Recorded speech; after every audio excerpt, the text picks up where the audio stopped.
Continuing our season of Alien on the channel, Alien Covenant. Divisive to say the least, this has been one of the most criticized of all the Alien films, primarily because it was a half-assed attempt at doing a prequel to Alien while also doing a sequel to Prometheus. And by sequel to Prometheus, I mean bye-bye everything about Prometheus. To be fair, the Alien franchise isn't exactly a stranger to just killing off beloved characters and interesting plot aspects from previous films at the start of a new film. But we'll get to that. But is it as bad as everybody says? Is it as painfully average? Does it truly get worse upon repeated viewing? It's a hard one.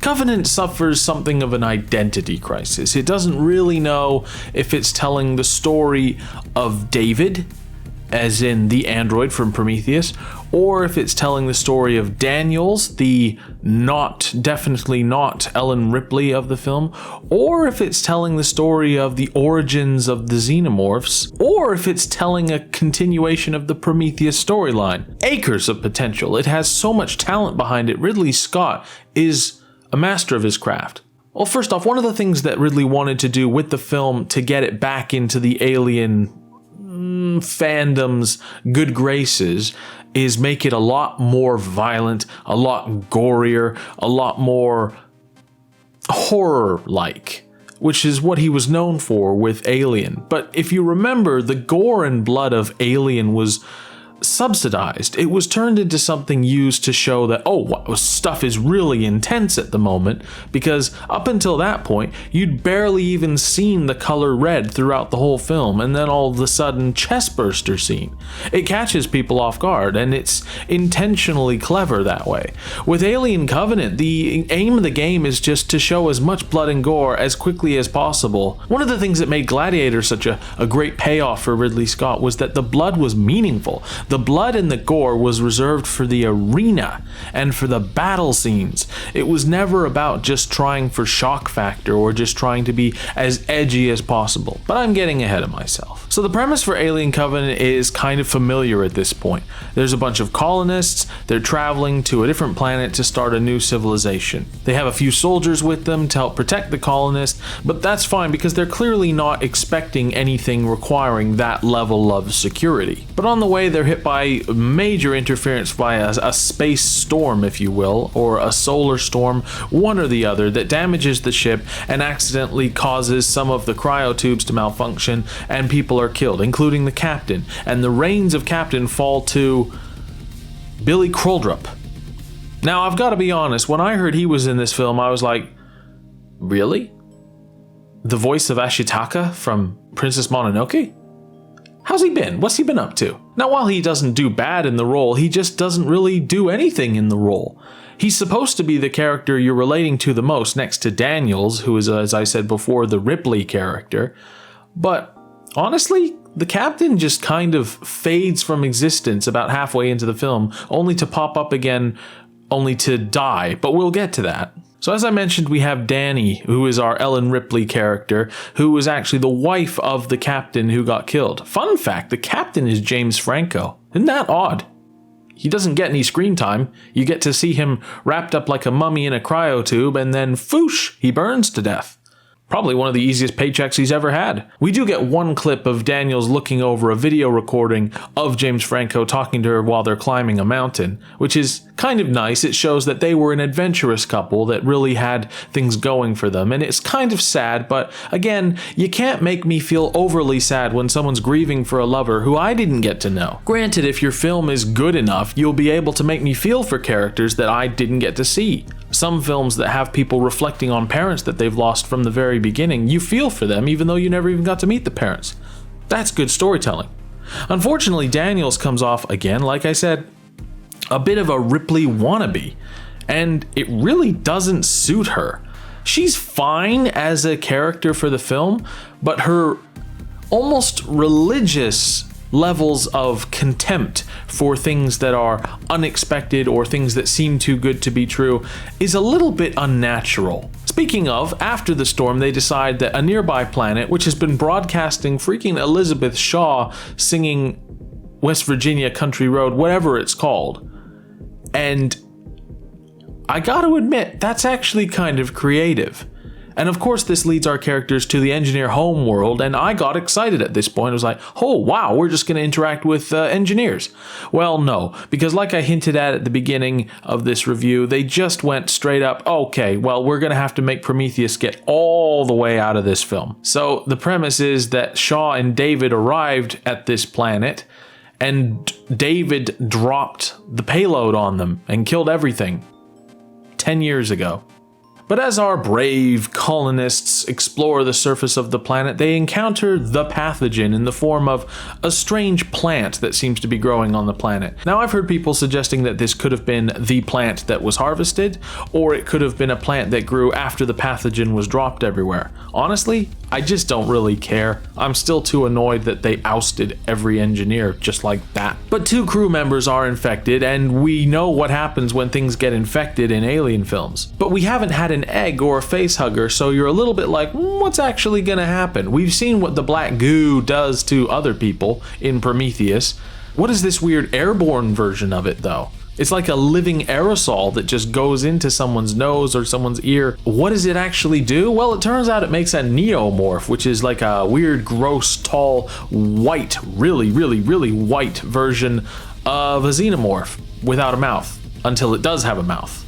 Now, to its credit, the neomorph is actually quite a nasty piece of work. It bursts its way out of a soldier's back, leaving him and his spine to just dangle there like spaghetti, and it just savages this woman that was in there looking after him, just cuts her to bits, just claws her to death.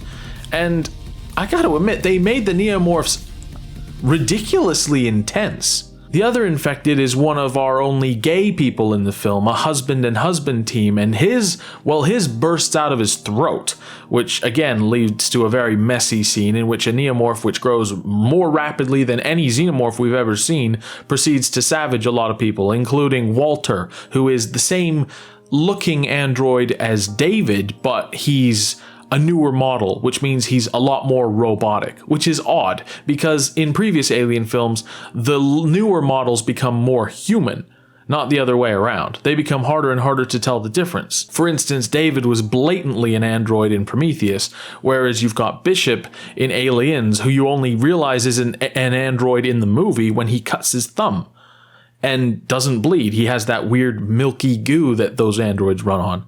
With Walter, you've gone backwards. He's a complete, on my way, mother. Mother, adjust the sails. And it's just like, he's gone backwards. He's really aggressively robotic, which, to the film's credit, actually makes him kind of interesting. Because David, as it turns out, is still alive. And after the neomorphs finish their killing spree, David actually rescues everybody and takes them to his shelter, if you will, where he encourages them to continue trying to radio down for help from the ship still in orbit. And the ship can't get too close without risking the structural integrity of the hull because of the way the planet is designed. It's a clever plot element, but one that honestly feels a little bit like, yeah, they can't help because things. Now, there's no shock here. At no point should anybody be trusting David, and he's not even trying to hide his shadiness. Although I must say, before all this kicks off, we get treated to a beginning scene where Mr. Wayland and David are introduced, and Wayland has David play on the piano, and he plays Entry of the Gods into Valhalla, which is a very clever piece considering what Prometheus was trying to do. But again, Prometheus is not allowed in this film. It's not allowed. And you see David questioning even then the idea of him dying or not dying, while Wayland will die. And you can see Wayland get more and more uncomfortable as David continues to speak and ask these questions. And you can just see David just getting more and more of an edge to him. Now, admittedly, he has more of an edge to him now than he will have in Prometheus, at the start of Prometheus, but I think that's just one of those ones where they're trying to develop his character by going too far back, and they forgot that he was a little bit different at the start of the previous film. Now, remember the captain I talked about? He's virtually disappeared up to this point because the neomorph caused one of the crew members, who was his wife, to destroy their landing ship and blow herself up and burn herself alive in the process, which is a very clumsily done action scene, I must say. It wasn't good. But he's been kind of quietly quietly saying Danny was right, because Danny's been saying that they shouldn't have gone to this planet. They should have kept going to the planet they knew that they were supposed to be headed for. But Daniels tries to perk him up, saying like, let's just get everybody who's still alive, let's just get everybody off of here. They managed to radio Tennessee, who's acting captain of the actual ship, and they say that, and they tell him that they're going to need help. But during this time, the neomorph that survived all of the onslaught before returns, kills one of the crew, and her body is left for the captain to find. And the captain finds David conversing with the neomorph and obviously says, what the hell? And instantly kills him as a collaborator. No, that's what he should have done. What he actually does is insipid, inexcusable, and completely against his character. He's been shown to be a religious nut trying to see the good in things, but he's been also shown to be feeling a bit defeated and down and not in a trusting mood. So why then does he allow David to show him his laboratory?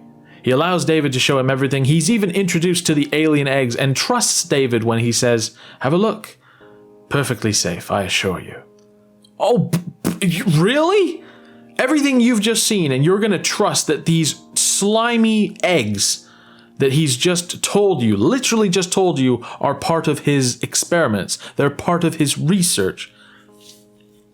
Captain, I've got to be honest, you're one of those dumbass damsels where you're going to die because the film decided you're going to die, and it's going to be for reasons that make no sense because the film decided you were going to die before they wrote your character. So the captain gets a facehugger to the face and gets the quickest chest bursting in the history of the Alien franchise, and an irritating one because the alien that comes out is literally just a miniature version of a full-size xenomorph. Well, I guess we never watched our own original film from '79 then. But Daniels discovers everything going on and confronts David. David has gone crazy rapey at this point. He's delusional, he's absolutely off his circuits. He even tries to convince Walter to join him and to stop humanity from basically surviving, and that androids are the future and that the xenomorph should be used to destroy humanity.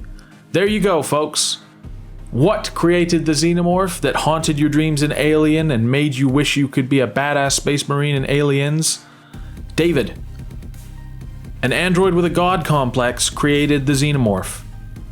Tiny bit of a letdown, I must say. It's one of those things where you're like, oh, I'd love to know how that was created, and then you find out how they were created, and you're just like, I wish I didn't know that now. Yep, that's this movie. Walter confronts David and says he can't let him leave, and David uses some kind of technique to disable him permanently, supposedly killing him, but Walter, even though he acts like he's dead, somehow isn't dead and is absolutely fine, so that they have another fight when, again, David tries to go rapey on Daniels. He had a weird romantic fixation on Elizabeth Shaw right up until he, experimented on her. Oh yeah, let's not forget. Elizabeth Shaw was a character on the ship that arrived and helped wipe out the engineers.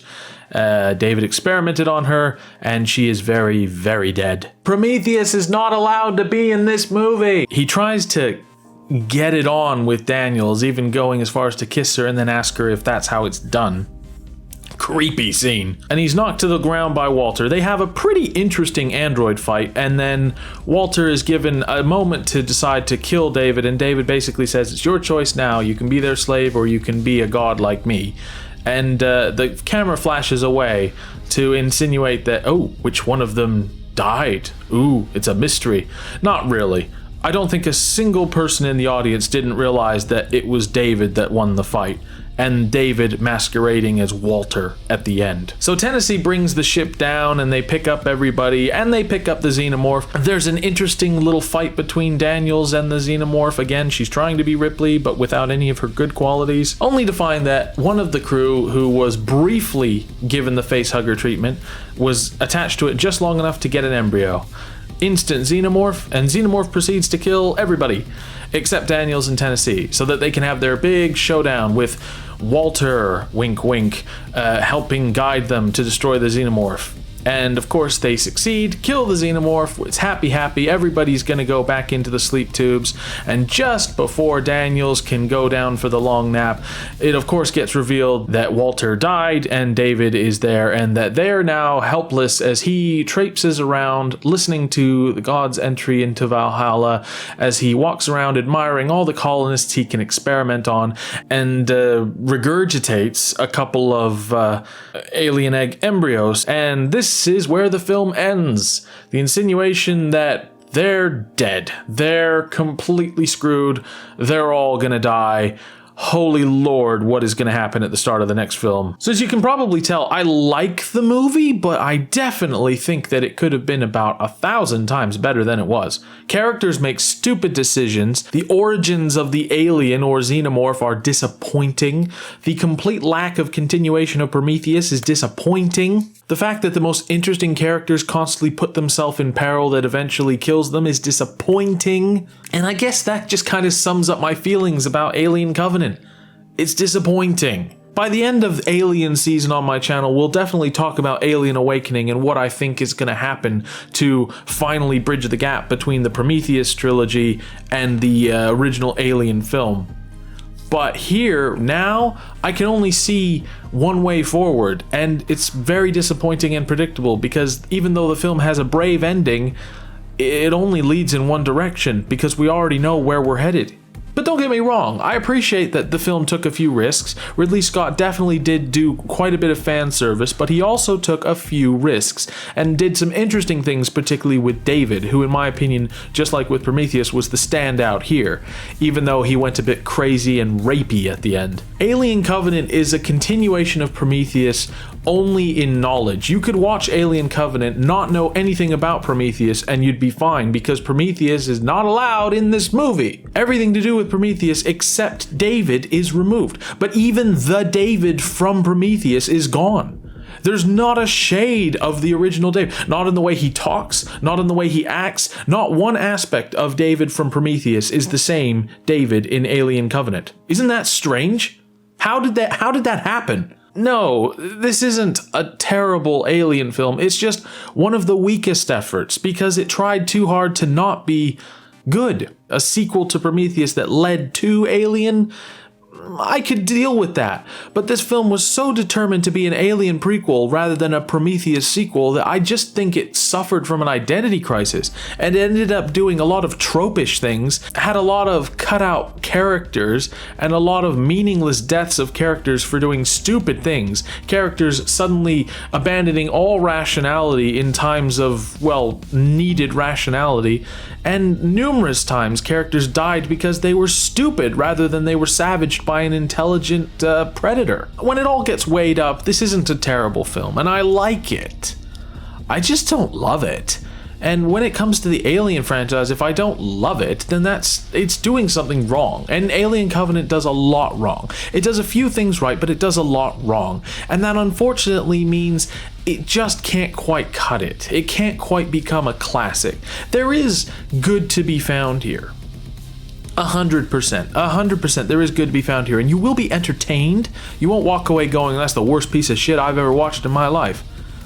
But at the same time, you won't be blown away, and you won't be like, can't wait for the sequel. You'll be like me. You'll be like, what on earth can they do for the sequel except the obvious? Everyone knows where we're going. Whatever happens in the next film has to lead to the start of Alien. I just don't love it, and I need to love it because it's Alien, and I don't love it. I just like it for the most part. Do I think you should watch it? Yeah, I do think it is a rare film in that it's different to other films, but you're talking about the Alien franchise, and with that comes expectation, and this film fell short of almost all my expectations. Thank you guys for joining me for yet another review on the channel. Alien season continues. We will be looking at the grandpappy of them all, the Godfather, the original. But thank you guys for joining me for this one. Thank you for your continued support for my YouTube channel and my Twitch channel, and I will see all of you in the next video. Take care.